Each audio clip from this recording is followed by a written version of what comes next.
Recording studio Majhauliya Husainpatti Kushinagar.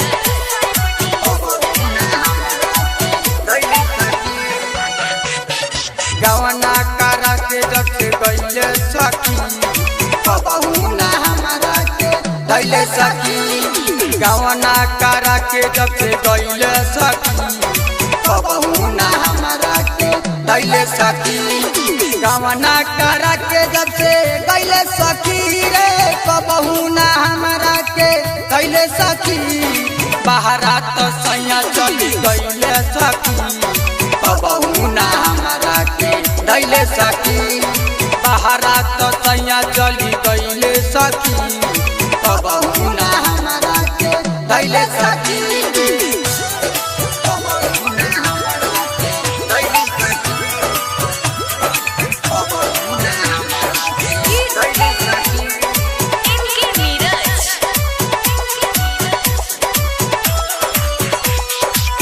आवेला याद जब जब उनके से जब पतिया के धके रोइले रोज रोज देखी रहिया निरेखी कबहू न पिया मोरा आवेले। बहरा में जाके बसी गईले सखी कबहू न याद हमके कैले सखी। सौ दिन बजाई के कैले सखी कबहू ना हमरा के कैले सखी। बहरा में जाके बसी गईले सखी कबहू ना हमरा के दैले सखी रे।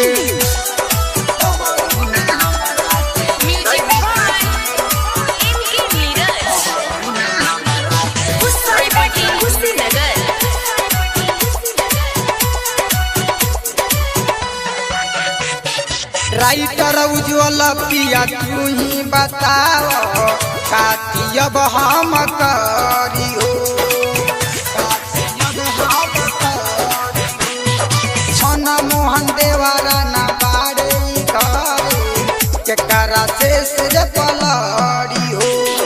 हरिओम बिहारी चली गईले सखी रे कबहू ना याद हमके कैले सखी। बहरा तो जाके बसी गईले सखी कबहू ना हमरा के दैले सखी। बहरा तो सैया चली गईले सखी कबहू ना हमरा के दैले सखी।